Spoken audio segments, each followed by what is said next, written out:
Assalamualaikum warahmatullahi wabarakatuh.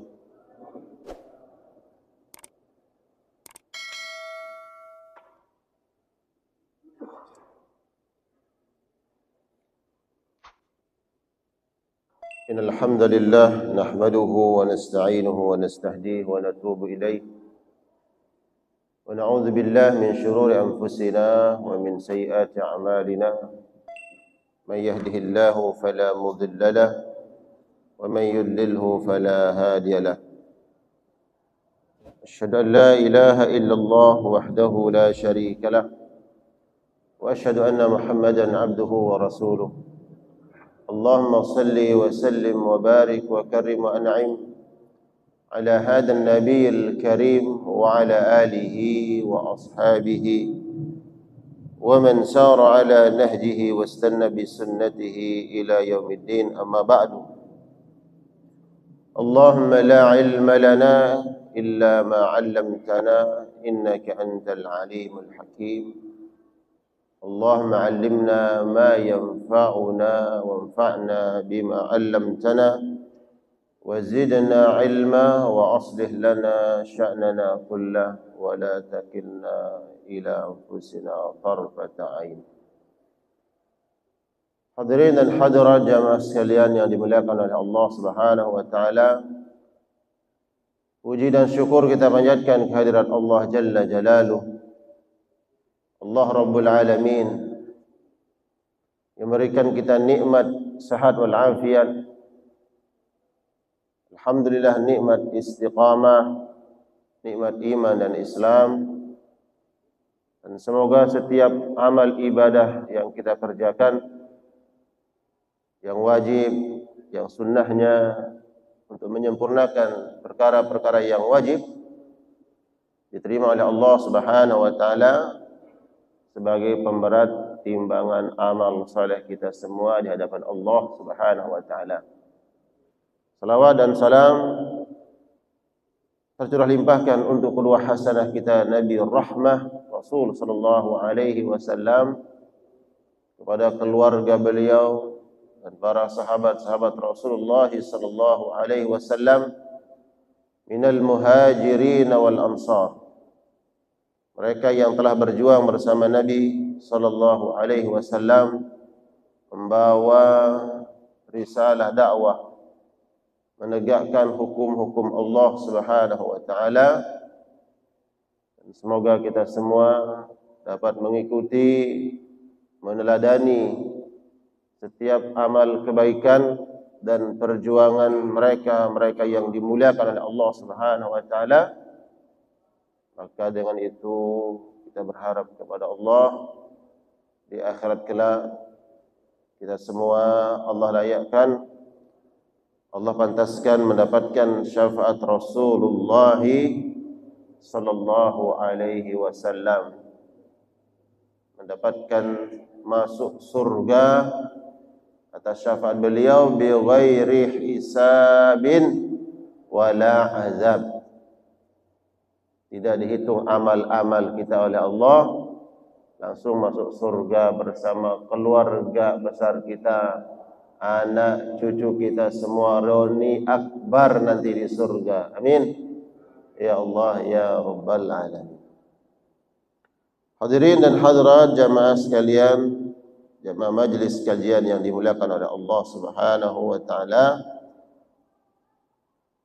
pagi hari ini insyaallah Al-Fakir akan menyampaikan sebuah hadis yang termaktub di dalam kitab Al-Adabul Mufrad lil Imam Al-Bukhari rahmatullah alaih, tentang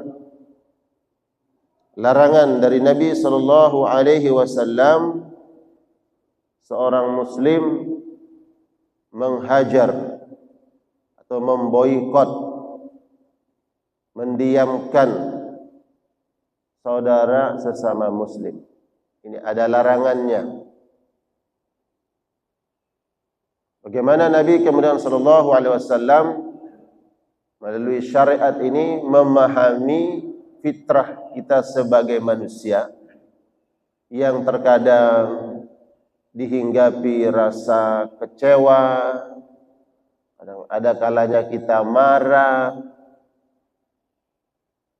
itu diakomodir ya di dalam Islam dengan aturan-aturan yang dibenarkan. Allah Subhanahu wa taala mengetahui hakikat kita sebagai manusia, dibegali oleh Allah dengan hawa nafsu. Di situ ada hawa nafsu ammaratun bisu.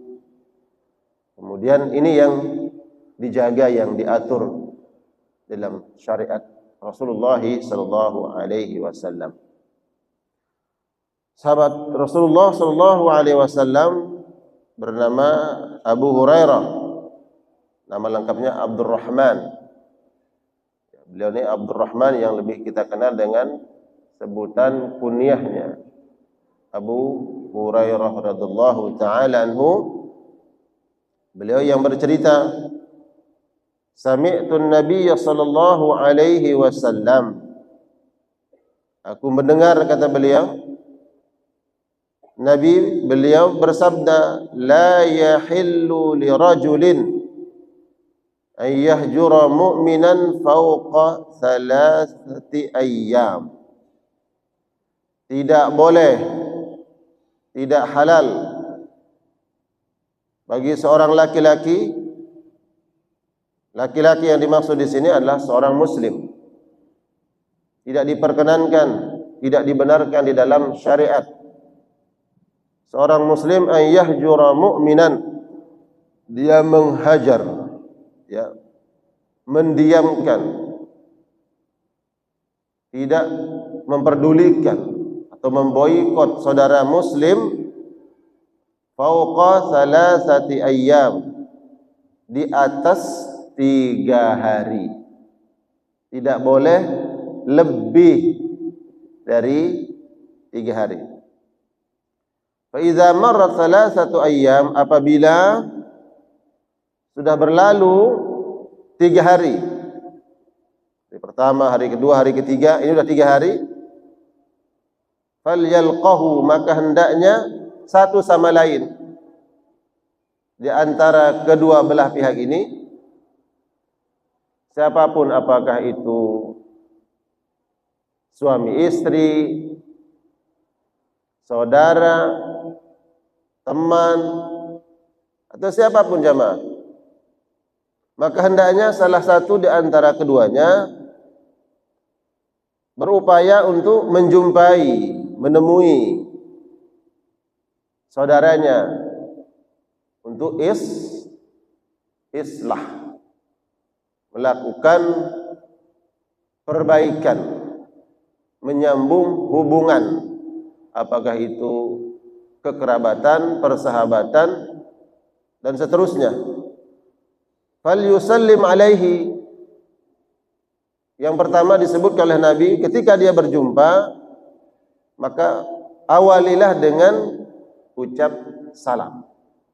Berarti selama ini, selama 3 hari, ketika bertemu, mungkin yang satunya melengos, ini melengos kanan, ini melengos kiri. Tidak ada tegur sapa, tidak ada salam. Maka kalau sudah lewat 3 hari, maka hendaknya jumpai, temui. Ucapkan yang pertama, ucapkan salam. Fal yusallim alaihi, beri salam. Fa in raddahu, maka bila mana yang mendengar ucapan salam tadi, dan salah satu di antara kedua belah pihak ini ada kesadaran ingin islah, paham hukum, memahami larangan, kemudian dia ucap salam. Yang mendengar, yang diberikan ucapan salam, hendaknya dia jawab. Kalau hari pertama mungkin masih melengos, tidak mau tegur sapa, bahkan menghindar. Nah, kalau sudah lewat 3 hari, jawab salamnya. Berarti kesadaran dari yang memulai, mengawali, ingin islah, dan begitu pula dari yang pihak kedua. Jangan diteruskan. Apakah itu karena ada sesuatu yang menyebabkan, yang membuat kita kecewa, membuat kita marah, jangan dibawa berlarut-larut, ya, karena nanti ada hal-hal yang keutamaan, kebaikan, janji dari Allah dan Rasulnya yang kita nggak dapatkan. Kalau lewat dari 3 hari, ada janji-janji kebaikan yang kita nggak dapatkan. Insyaallah tadi dijelaskan. Maka hendaknya dia menjawab salam saudaranya. Faqad istasyraka fil ajri. Maka dalam hal ini kata Nabi, yang memulai niat, ya, untuk islah, ingin ada niatan untuk menjaga hubungan persaudaraan, kekeluargaan, persahabatan, maka keduanya yang membaca salam dan yang menjawab salam mendapatkan pahala dari Allah Subhanahu wa taala. Kita mendapatkan pahala dari sesuatu yang awal penyebabnya adalah sesuatu yang dibenci sebenarnya. Dia diperbolehkan, tapi kalau kita memaafkan, tidak menghajar saudara kita, tidak mendiamkan, itu lebih baik. Diperbolehkan. Tapi kalau seandainya kita berlapang dada,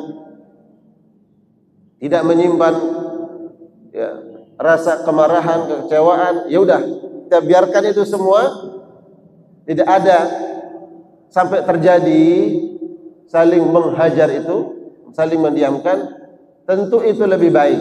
Kalau itu terjadi, kemudian kita memahami hukum ini, Allah berikan pahala, mendulang pahala dari sesuatu yang awalnya memang tidak disukai. Makanya kan kita sering dengar hadis-hadis yang disampaikan oleh para guru terkait dengan hakikat takwa. Ittaqillah haitsuma kunta wa atbi'is sayyi'atal hasanata. Kalau kamu sempat melakukan sesuatu dalam pandangan syariat itu, hal yang tidak disukai oleh Allah, suatu keburukan, maka setelah itu wa atbi'is sayyi'atal hasanata, lakukan kebaikan. Kalau tadi tidak mau bertegur sapa, setelah itu islah itu kebaikan, perintah. Maka keduanya mendapatkan pahala. Yang mengucap salam, artinya yang memulai untuk ingin melakukan islah, dan pihak kedua diberikan pahala oleh Allah Subhanahu wa taala. Wa illam yarud alaihi, bagaimana kalau kemudian pihak kedua dia tidak jawab salam saudaranya, malah dia melengos, dia diamkan saudaranya, tidak mau bertegur sapa, faqad bari'al muslim minal hijrati, maka pihak pertama yang mengucap salam terbebas dari dosa. Berarti maknanya Nabi tidak menyebutkan pihak kedua ini tetap berdosa, Nabi enggak sebutkan. Tapi sebutkan yang pihak pertama. Maka pihak pertama dia terbebas dari dosa karena ada larangan. Larangan tidak boleh mendiamkan saudara sesama muslim lebih dari berapa hari? 3 hari. Berarti pihak kedua yang tidak mau islah, dia berdosa walaupun Nabi tidak menyebutkan. Karena ada kaidah yang menyebutkan mafhumul mukhalafah, pemahaman terbaliknya. Kalau pihak yang pertama mendapatkan pahala dan terbebas dari dosa, walaupun pihak kedua tidak disebutkan dia berdosa, kita dapat paham dari kalimat itu. Pihak pertama tidak menanggung dosa. Berarti pihak kedua ya, yang masih memelihara ya kekecewaan, kemarahan, auzubillah, ada dendam umpamanya, maka ini berdosa. Padahal di antara janji yang disampaikan oleh Nabi SAW bagi orang yang menyelesaikan permasalahan yang menyebabkan satu sama lain terjadi keretakan, ya, menjadi hubungan itu renggang, bahkan na'udzubillah terjadi permusuhan, kemudian diislah, diperbaiki, maka orang-orang seperti ini dijanjikan oleh Nabi SAW setiap hari Senin dan setiap hari Kamis dalam sebuah hadis mendapatkan ampunan Allah Subhanahu wa taala.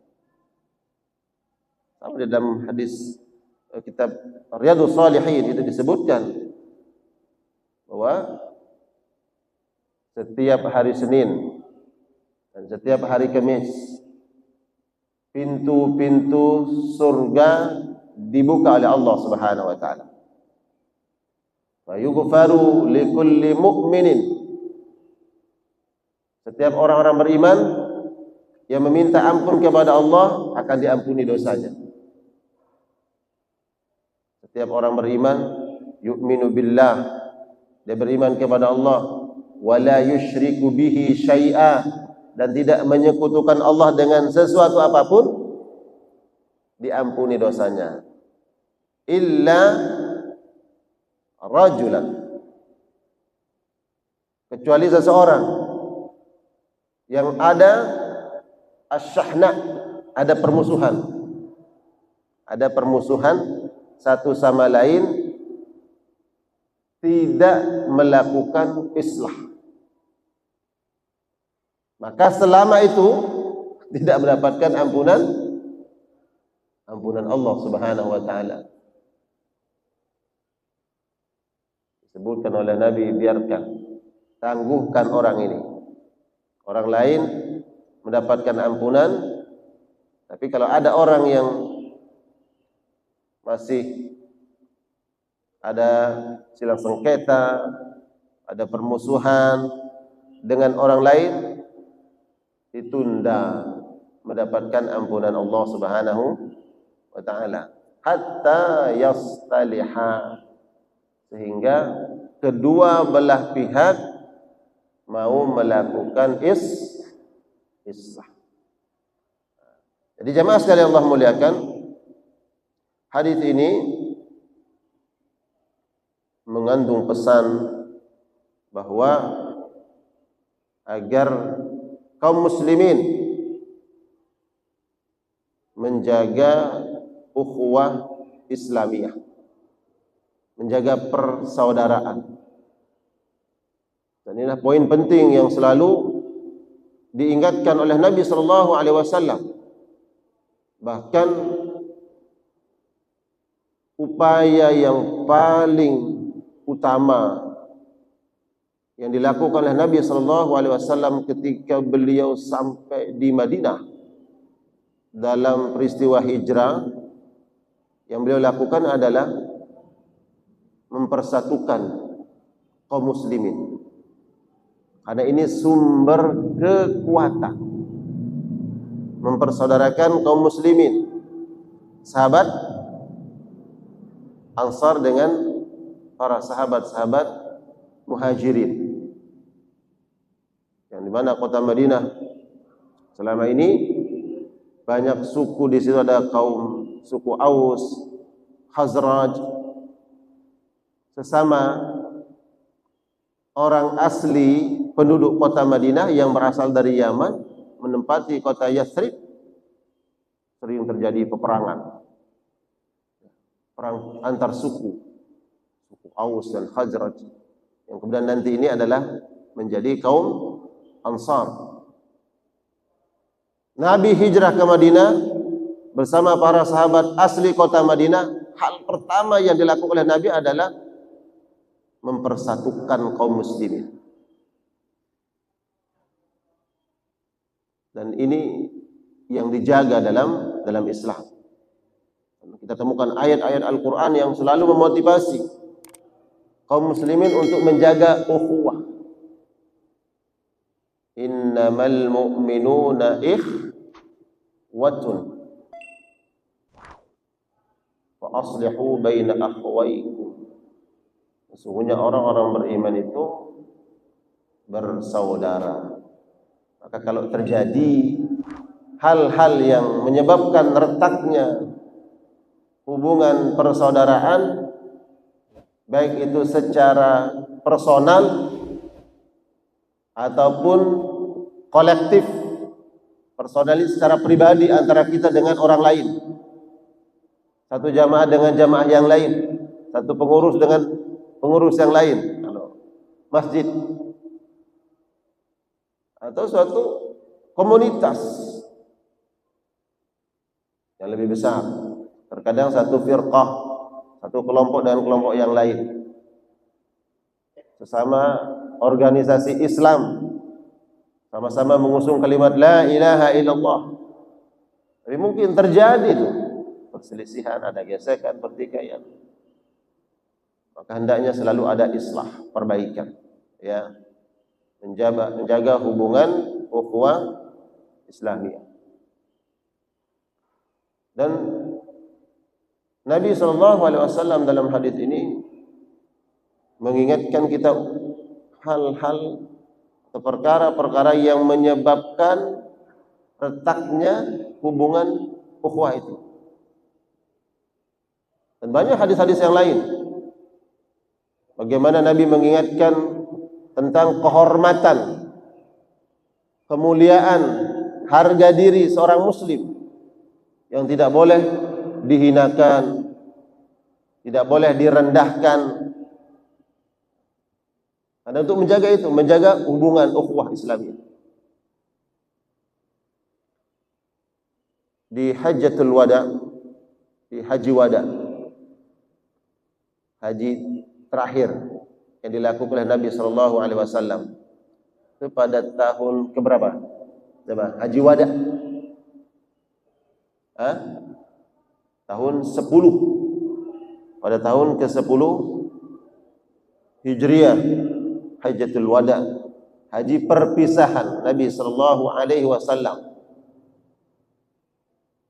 Itu pada tahun ke-10 Hijriah. Dan Haji Akbar. Pernah dengar istilah Haji Akbar? Haji Akbar, hari wukufnya Rasulullah SAW di Haji Wada itu hari Jumat. Wukufnya Rasulullah tanggal 9. Tanggal 9 Zulhijjah, hari Jumat. Kemudian beliau khutbah, dan malam ke-10-nya, masuk 10 Zulhijjah, Nabi mabit di Musdalifah. Beliau mabit sampai waktu subuh. Setelah subuh baru kemudian beliau intilaq ke Mina, Di Mina beliau berkhutbah, khutbah yang kedua. Di Mina beliau berkhutbah. Apa isi khutbah beliau?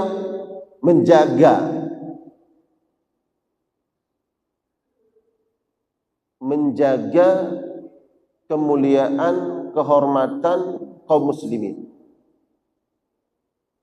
untuk menjaga ukhuwah Islamiyah.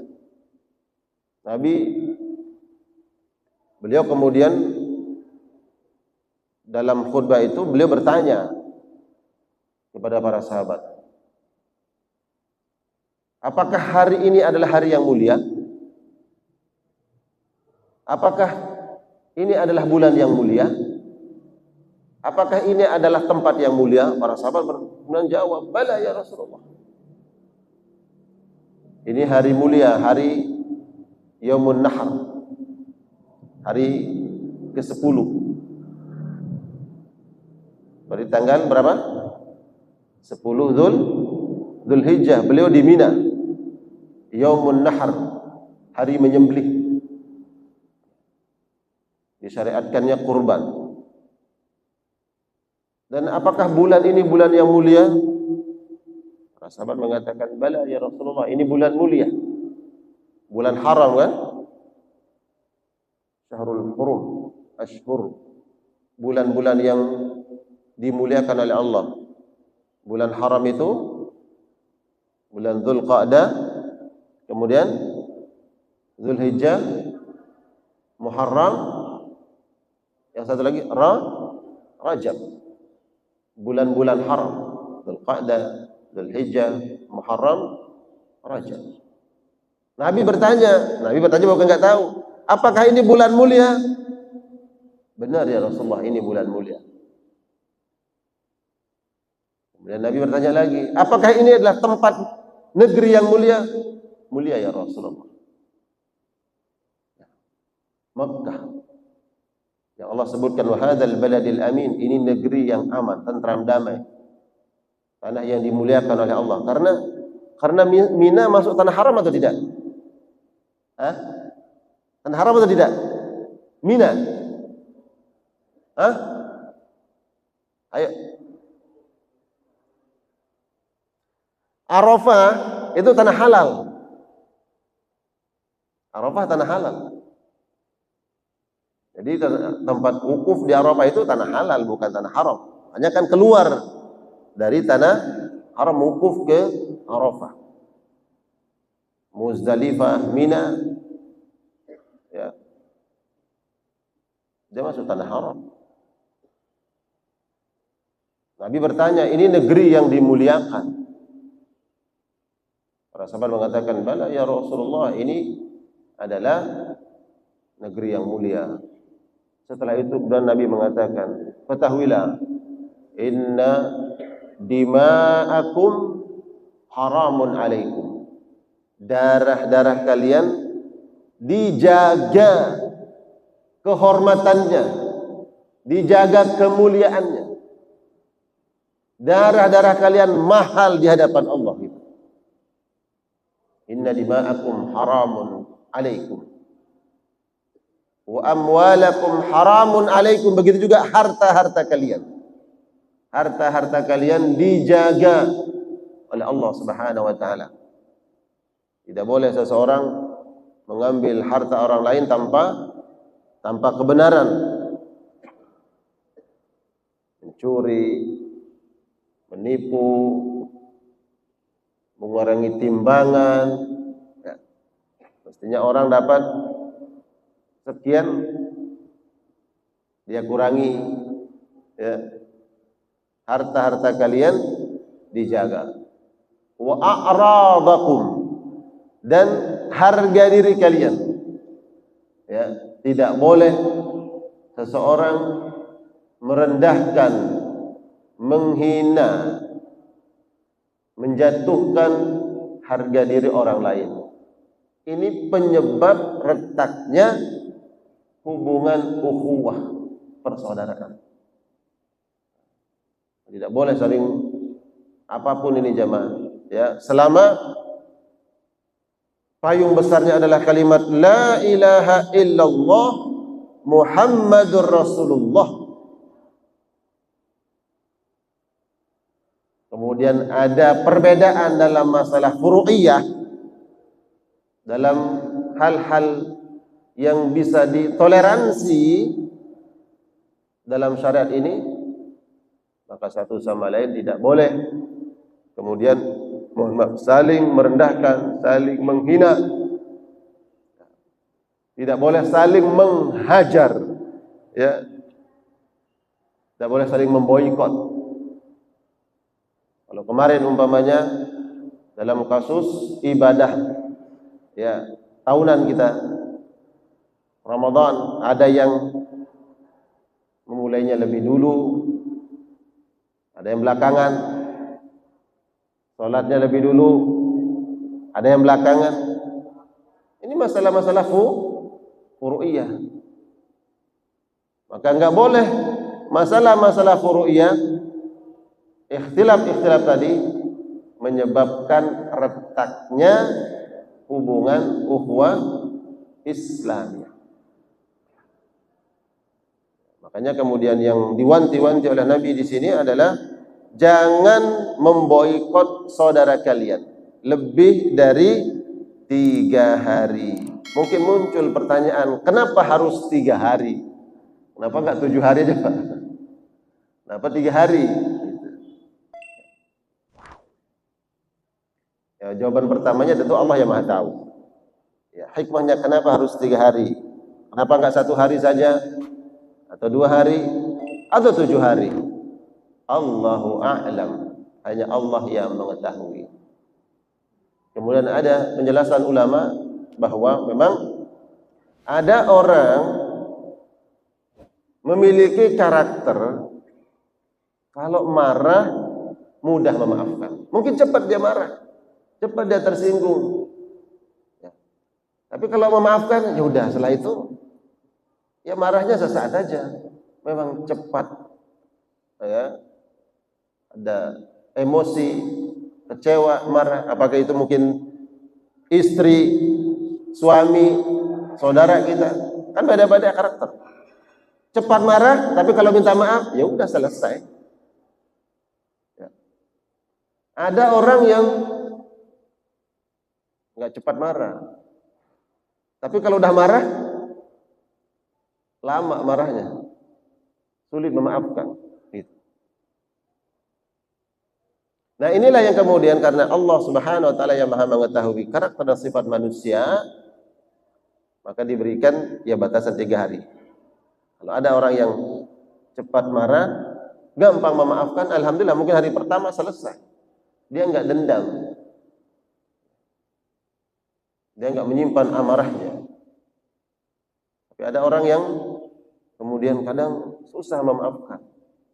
Nah, biasanya kalau seperti itu 3 hari itu sudah mulai dia akan melupakan sesuatu yang menyebabkan dia kecewa.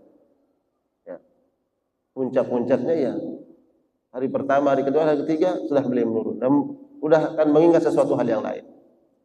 Sehingga dimotivasi dengan hadis-hadis Nabi yang lain bahwa seseorang bila memaafkan akan mendapatkan ampunan Allah Subhanahu wa taala. Jadi ini pesan buat kita. Mungkin juga para ibu-ibu kalau lagi marah sama suami tidak boleh lebih dari 3 hari.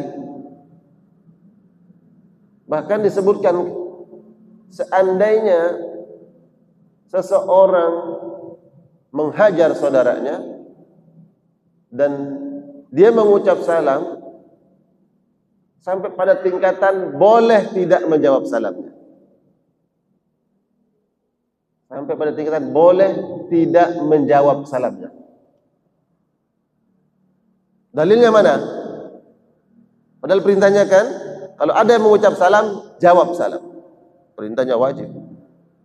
Tapi kok boleh enggak menjawab salam? Dalilnya kasus sahabat Ka'ab bin Malik. Ka'ab bin Malik dengan 2 sahabat yang lain, ya, Ka'ab bin Malik kemudian Hilal bin Umayyah pada peristiwa perang Tabuk.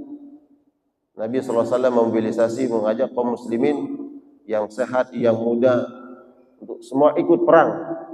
Waktu itu perang melawan Romawi. Kemudian ada orang-orang munafik yang ngembosin.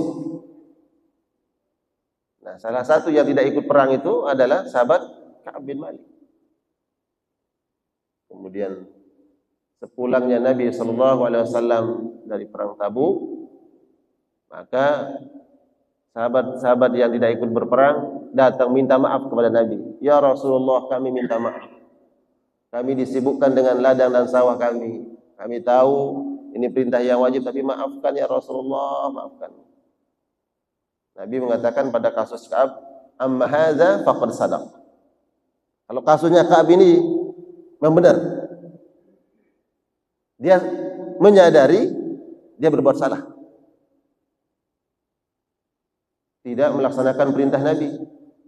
Diperintahkan untuk keluar semuanya untuk berperang bersama Nabi, ada yang absen.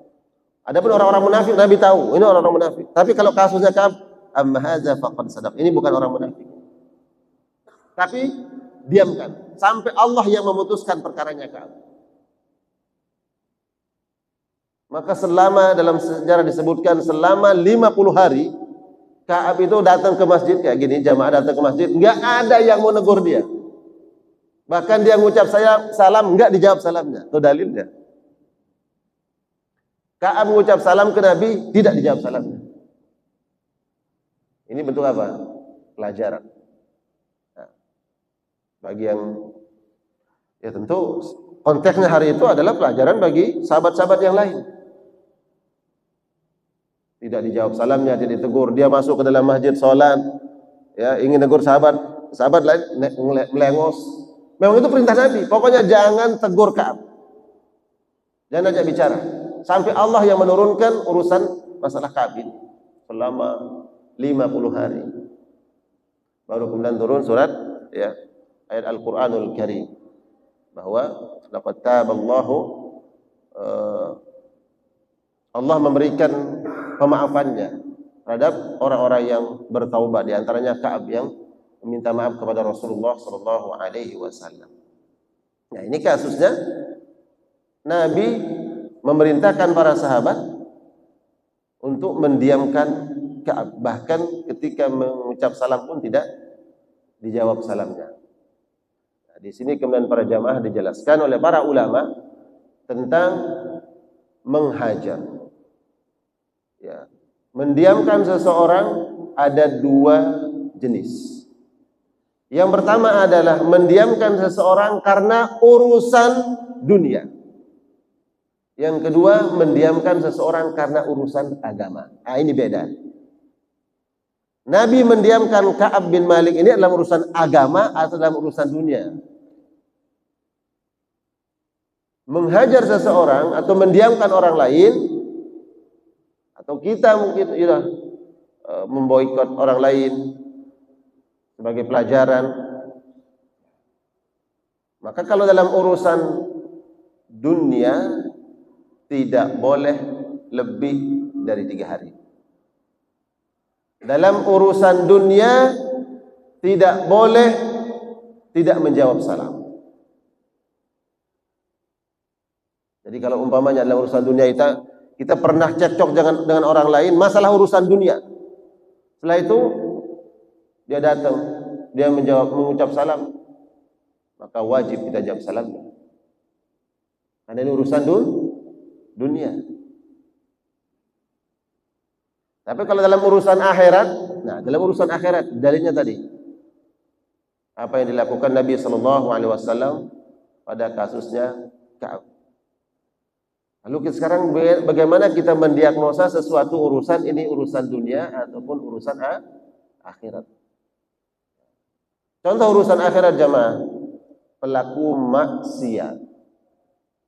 Ini di lingkungan kita umpamanya ada pelaku maksiat sudah dinasehatin, sudah diingetin, ya ketua lingkungan sudah datang, sudah mengingatkan, tapi yang bersangkutan masih terus tidak meninggalkan keburukan. Mungkin kasus yang familiar mungkin terjadi masalah mabuk-mabukan. Ini orang tidak berhenti, tidak meninggalkan perbuatan buruknya, mabuk-mabukan. Apalagi Pak? Judi umpamanya. Bahkan melegalkan judi umpamanya. Ini kan urusan akhirat ini. Sudah dinasihati terus.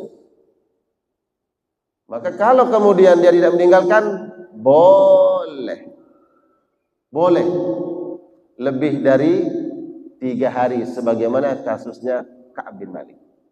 Bahkan tadi saya sebutkan sampai boleh pada tingkatan dia mengucap salam tidak dijawab salamnya kalau urusannya adalah urusan agama. Hanya saja jamaah Dalam urusan agama dilihat maslahah dan mafsadah. Kebaikan yang akan ditimbulkan atau keburukan yang nanti ditimbulkan. Ada dampak keburukannya tidak? Ini memang urusan agama nih. Tapi kalau kemudian kita berdalil akan urusan agama, boleh kita mendiamkan lebih dari 3 hari, bahkan tidak menjawab salamnya. Tapi kalau menimbulkan dampak yang mudarat, ya enggak boleh.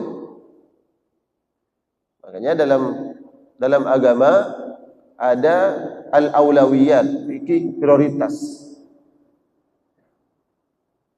Maka dicontohkan oleh para ulama, seorang ayah yang diuji oleh Allah lewat anaknya. Nauzubillah, semoga Allah jadikan anak-anak kita semua anak yang saleh dan salehah, amin. Tapi ada yang diuji oleh Allah lewat anaknya. Mohon maaf, ini anaknya sulit diingatkan, dinasihati. Salat nak, dia enggak mau salat. Kemudian maksiat dia lakukan. Mohon maaf, dia judi, dia mabuk. Ini kan masalah agama. Boleh enggak orang tua ini kemudian dia menghajar anaknya? Ya, menghajar, istilah hajar itu bukan mukul, Pak. Bukan menghajar mukul. Bolehkah dia menghajar, mendiamkan, memboikot? Dia enggak kasih uang, dia enggak mau tegur anaknya. Ini kan hubungan keluarga antara ayah dengan anak. Tapi dia membiarkan, dia enggak mau tegur. Akhirnya ayah ini menimbang. Boleh menghajar. Kalau dalam urusan agama lebih dari 3 hari, saya biarkan anak saya ini. Saya enggak akan pedulikan dia sebagai pelajaran, umpama. Nah, disinilah kemudian melihat aulawiyat itu tadi. Prioritasnya apa? Kalau seandainya dibiarkan, dihajar lebih dari 3 hari, mungkin 1 bulan. Kalau Nabi dalam masalah Ka'ab 50 hari, baru Allah turunkan ayat. 1 bulan seorang ayah diamkan anaknya. Kalau itu menjadi sebuah maslahat, pertimbangan seorang ayah bahwa anaknya akan berubah, silakan. Boleh dia lakukan itu. Begitu juga seorang suami dengan istrinya. Ada orang yang mau tetap bersabar. Dia mau tetap bersabar ketika ada pasangan suami istri, suaminya sudah menjadi orang yang saleh, yang baik, tapi istrinya masih melakukan larangan-larangan Allah. Nah, bagaimana di sini? Ini kan dalam urusan agama. Bolehkah dia menghajar istrinya, mendiamkan, memboikot istrinya? Dia tidak tegur, tidak berikan nafkah batin. Adapun nafkah zahir dia harus menafkahi. Dia mendiamkan, dia tidak menegur. Pertimbangan. Kalau memang dalam pertimbangannya dan dugaannya dengan menghajar tadi, memboikot, tidak menegurnya, lebih dari 3 hari menjadi sebuah kemaslahatan, boleh. Karena ini urusan agama. Karena ada, subhanallah, ini ada pasangan suami istri yang dulunya, mohon maaf, sama-sama enggak benar. Setelah itu suaminya mendapatkan hidayah, atau sebaliknya istrinya yang mendapatkan hidayah, kemudian pasangannya masih tetap di situ, enggak mau berubah. Nah, gimana? Boleh kalau dalam urusan agama lebih dari 3 hari, tapi lihat maslahatnya. Kalau kemaslahatannya adalah dia akan berubah, maka silahkan. Tapi kalau kemudian kita lihat dia akan makin menjadi-jadi seperti anak tadi, nah ini buat kita. Kalau mendiamkan anak tersebut, justru dia akan menjadi lebih buruk ketika kita biarkan, maka tidak boleh lebih dari 3 hari. Karena melihat maslahat dan mafsadahnya.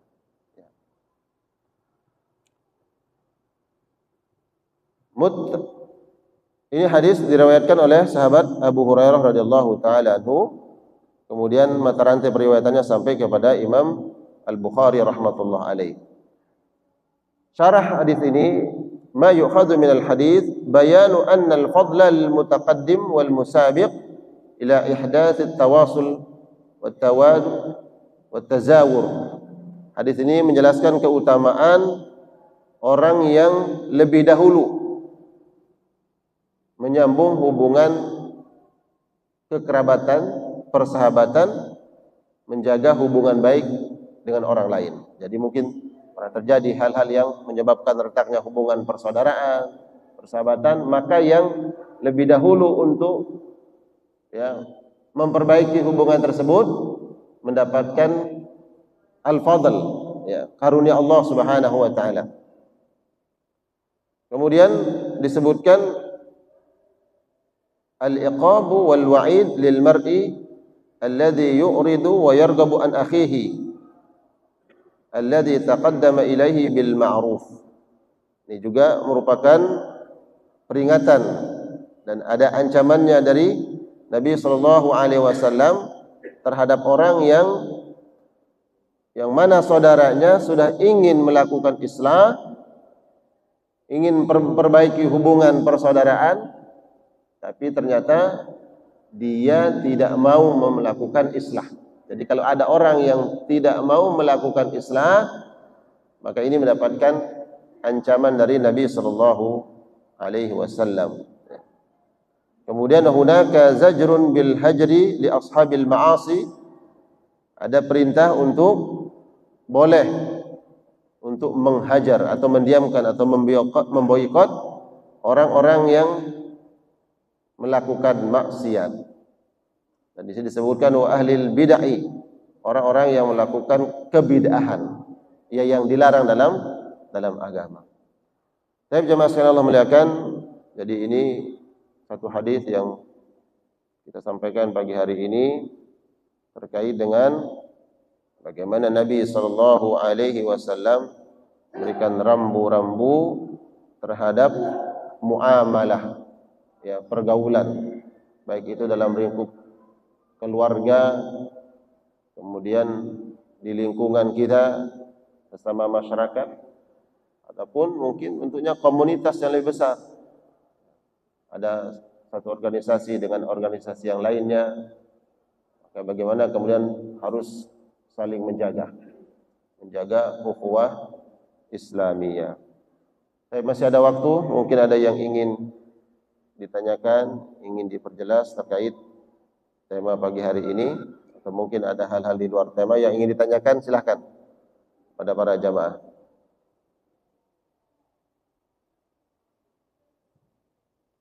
Tanyanya di sini, ya silahkan yang ingin nanya, tanyanya di majelis ini. Karena yang bertanya dan mendengarkan mendapatkan rahmat. Biasanya kan nanti kan ada santapan di situ. Nah, jadi nanyanya di sini, jangan di sana. Nanti biasanya udah di situ baru banyak pertanyaan, tanya di sini. Ya. Jadi jangan nyamperin saya di sana nanti. Oh lagi ngopi sama ustadznya baru ada pertanyaan. Di sini tanyanya. Ya. Assalamualaikum warahmatullahi wabarakatuh.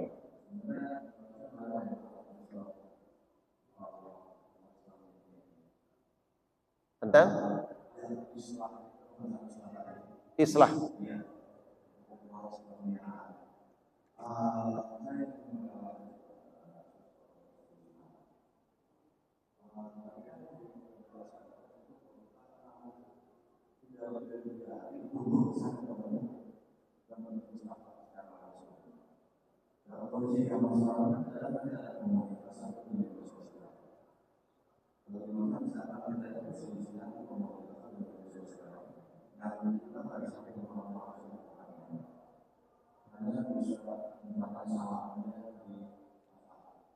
Ya.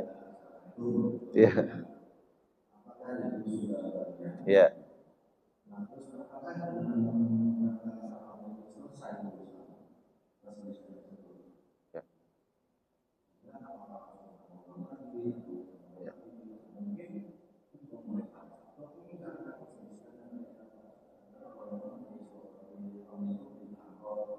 Ya.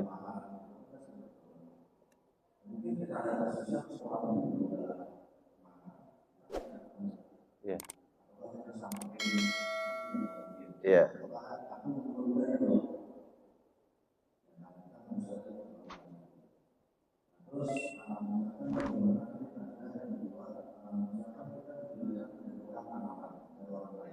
Apa? Dijelekkan. Ya.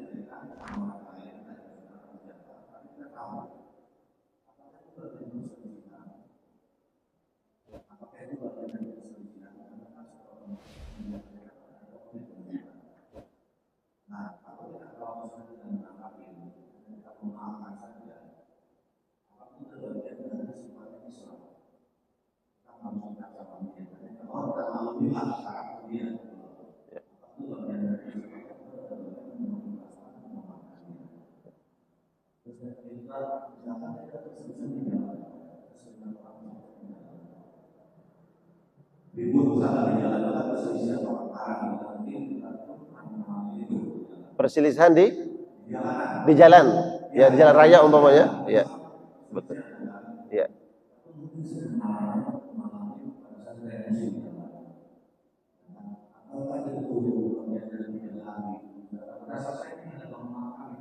ya, ya,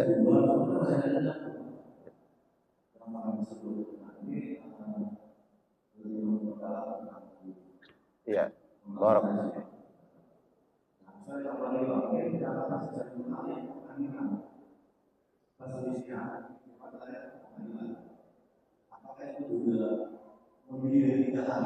ya, ya, ya,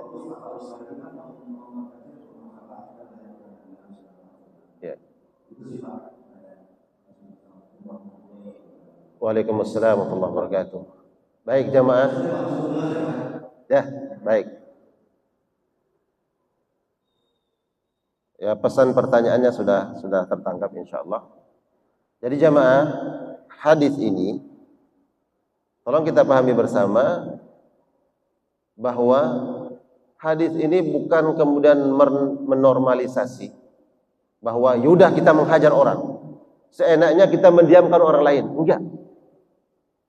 Seandainya bahwa seseorang kemudian harus melakukan itu karena kecewa, dia marah, maka Islam memberikan batas akhir. Bukan berarti kemudian ya udah boleh semaunya kita kemudian mendiamkan orang lain, mendiamkan saudara, mendiamkan. Seandainya itu terjadi, Allah lewat Rasulnya memberikan batas akhir. Kau nggak boleh lebih dari tiga hari. Kalau itu terjadi seandainya, sedangkan kita mungkin sulit untuk berjumpa dengan orang tersebut, apakah cukup dengan lewat WA, ya, dengan assalamualaikum, dia jawab nggak salam saya? Kata Nabi, maka pihak yang kemudian menyadari ingin segera islah, kirim atau ucap salam. Kalau hari ini berarti segera WhatsApp, kirim salam, tegur. Apakah cukup dengan itu? Dan apakah harus datang bertemu dengan orangnya? Jadi jamaah sekalian, Islam ini agama yang diberikan kemudahan oleh Allah Subhanahu wa taala. Maka apapun yang mewakili sesuatu yang kemudian itu tidak bertentangan dengan syariat, maka diperbolehkan. Kita tidak bertemu dengan orangnya,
Makanya itulah kemudian ya Allah memahami karakter dan sifat manusia. Kalau itu terjadi, maka tidak boleh seseorang kemudian merendahkan haramun alaikum dima'akum amwalakum a'radakum, harta, darah dan kemuliaan. Tidak boleh. Ini manusia. Apakah kita lihat dia bertani? Enggak. Kata-kata nyebut binatang. Kan kita lihat dia manusia, bukan binatang. Kita sebut dia merendahkan. Maka dalam hal ini tidak boleh kita lakukan. Bagi seorang muslim harus hindari. Seperti apapun kemarahannya dia akan menjaga diri. Tidak sampai kemudian merendahkan harkat dan martabat orang lain. Ini manusia dapat karomah bani Adam. Kita sama-sama manusia. Mohon maaf saya sebut mohon maaf. Ini bukan bagi. Ini bukan apa lagi? Ini bukan binatang-binatang lain. Tapi kita sebut itu untuk saudara sesama. Kalaulah dia muslim, berarti sesama muslim. Kalau dia bukan muslim, dia manusia. Dia bani Adam. Maka tidak boleh dan tidak pantas seorang muslim mengeluarkan kata. Kalau itu terjadi, sedangkan sudah kita tahu rumahnya kemana, kita orang Depok, dia orang mana? Ya kalau sama-sama, ya orang Depok kita tak kenal. Tapi kalau kita kenal, bagaimana menyelesaikan masalah itu? Istighfar, minta ampun kepada Allah. Dari sama kata kasar, saya menghina, saya mencaci maki orang yang saya tidak kenal. Bagaimana nanti saya itu di akhirat? Istighfar, minta ampun kepada Allah, doakan mereka. Kalau dia muslim, semoga dia mengampuni dosa selesai. Allah akan derajatnya. Kita doakan itu untuk menebus dosa kita. Karena kita tak mungkin aja. Karena tak mungkin bapak kamera, tak kenal orangnya, ya kan? Tak kenal orangnya, tak kenal orangnya. Maka kita istighfar kepada Allah Subhanahu wa Ta'ala. Kemudian perselisihan, kalau itu adalah di sebuah pengadilan, ya ada perselisihan. Ya tentu ada mekanisme hukumnya. Perselisihan di situ bukan masalah saling memaafkan, ini adalah mencari kebenaran. Perselisihan dalam pengadilan untuk mencari kebenaran. Tapi kalau seandainya kedua belah pihak saling memaafkan, selesai. Mencari kebenaran bukan berarti kemudian menyimpan dendam. Ya, karena kita diperintahkan untuk mengambil dan mendapatkan haknya. Kalau seseorang dihinakan, kemudian dia tidak rela dengan itu dan dia minta haknya, yang bersangkutan kemudian dikenai sanksi dan hukuman sesuai dengan undang-undang yang berlaku, maka diperbolehkan wa in afa wa aslah. Kalau dia memaafkan dan dia berlapang dada, tentu itu lebih baik. Seorang memaafkan dan berlapang dada itu lebih baik daripada Allah Subhanahu wa Ta'ala. Sebagaimana kasusnya seorang sahabat yang setiap kita itu kemudian dia memaafkan orang yang bersalah kepadanya hari ini. Dia ingat-ingat hari ini siapa yang berkata kasar, siapa berbuat salah, siapa yang menyakiti hatinya, dan dia tidur. Semua orang-orang yang hari itu pernah menyakiti dia, berkata kasar, melukai perasaannya, ya sudah, saya maafkan semua orang. Dia tidak ingin tidur dengan membawa mimpi buruk. Ya. Dia ingin melapangkan dadanya, dia ingin tenang, ingin rahatul qalb, yang tertidur dalam keadaan tenang. Dan memaafkan semua orang-orang yang hari itu bersalah kepada dia, maka dia jamin Nabi SAW masuk surga. Jadi dia masih memuliakan perintah Nabi SAW untuk memaafkan dan berlapang dada ini justru lebih banyak hadis-hadis tentang itu. Kalau seandainya kemudian harus terjadi seperti ini, maka batasannya tidak boleh lebih dari 3. Ini ya Allah Alaihi. Ada poin yang belum saya jawab lagi? Cukup. Ada pertanyaan lain?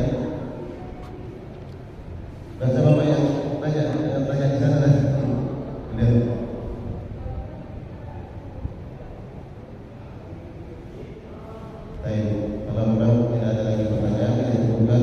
Mudah-mudahan kajian kita pagi hari ini ada ilmu yang kita dapatkan. Yang paling utama adalah bagaimana kemudian kita mengamalkan.